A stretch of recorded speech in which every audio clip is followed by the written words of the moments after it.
Assalamu alaikum. Today I am here with a new review on a TED Talk video by Kiki Fan. The topic of the video is study smarter, not harder. In this video, she has given different tips for better learning. She starts with the pace of the learning.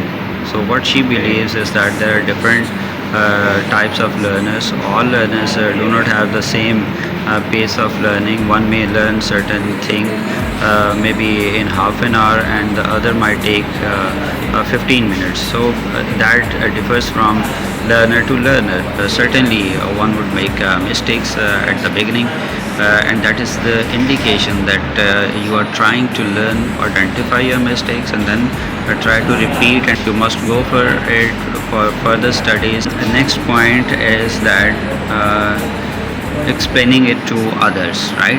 So what does it mean that whatever you learn, if you keep it with yourself, that is something different, but if you explain it to others, you will learn better. Well, the next point is that use of images and examples.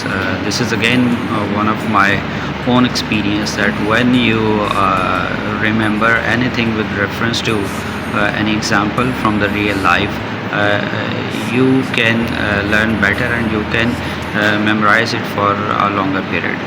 Images also keep your learning and the ideas hard and everlasting. In the next point, she says that it would be better to learn in intervals, means a short period of learning with intervals, with a gap, right, and then again start learning. And that is a very good technique. Break down whatever you learn in small pieces, and then you must take some rest and some break, right? So that means that if you start learning a topic, maybe for 15 minutes you learn it, and some of the points if you understand, then you need a break, right?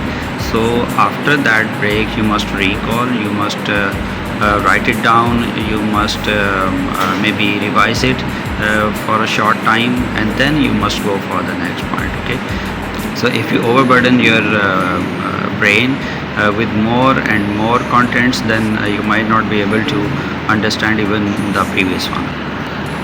Then in the sixth point, she says that quiz and tests, they are a good technique to learn and to check what you have learned. So mostly when we teach in our classes, at the end of class, we do ask simple questions from students. So what that does is students start recalling whatever they have learned through the session. Okay, and then you can check whatever you have done good, or where you need to improve, right? So that is a very good technique. In point number 7, she says that you must have a clear goal before you start studying. So what does it mean? That you should say that okay, I will learn one chapter, or I will learn half chapter, or I will learn this particular topic. Okay, instead of saying that I will just study, right? So what happens when you set a goal, then at the end of the session, you check yourself that what you have learned, whether you have achieved your goal or not. So that's all for the review. Thank you very much.